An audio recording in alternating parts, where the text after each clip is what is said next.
Naibalik na ang kumpiyansa ng NU Lady Bulldogs matapos nilang winalis ang Adamson Lady Falcons sa kanilang pangalawang panalo at isang talong record. Sa score na 25-17, 25-20 at 25-20 sa UAAP Season 86 Women's Volleyball Tournament noong Miyerkules sa Smart Araneta Coliseum. Habang ang playmaker na si Cams Lamina ay minaobra ang Lady Bulldogs upang maibalik ang kumpiyansa ng kanyang kupunan at siya ay nakapagtala ng 17 excellent sets at 2 points, dahilan upang hiranging player of the game.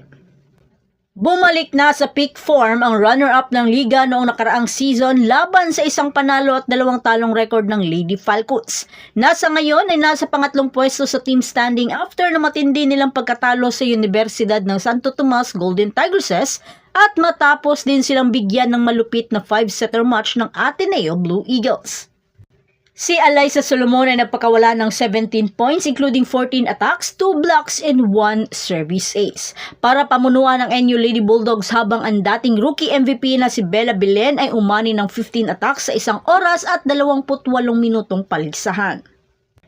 Di rin naman maiaalis na nahirapan din ang NU sa mga batang Lady Falcons dahil sobrang dikit rin ng bakbakan, talagang sagutan ng mga atake. Pero pagdating sa kalagitnaan ng first set ay nawalan na ng balanse ang Adamson at nawalan ng receive at pasa.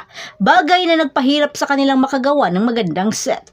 Kaya pinaulanan sila ng mga mabibigat na atake kaya madaling nakuha ng Lady Bulldogs ang first set. Sa second set, di pa rin makaatake ang Adamson. Bagamat pinilit man ni Almonte at Juegos, pero mas nanaig ang connection at chemistry meron ang NU.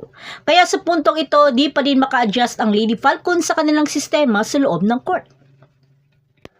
Kung maaalala natin, marami sa mga Lady Falcons ang umalis at lumipat sa Pro League. Kaya naiwan bigla ang mga batang Lady Falcons na kinailangang lumaban sa silver medalist na NU Lady Bulldogs sa last season.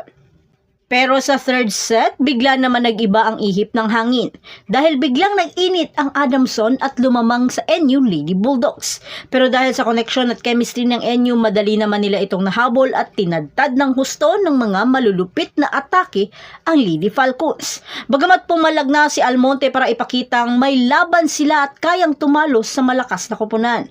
Pero Belen at Solomon hindi nagpaawat sa kanilang mga mabibigat na cross-court attack at down-the-line hit. Bagay na di mapigilan ng Adamson, kaya nakuha ng NU ang pangalawa nilang panalo in 3 sets win.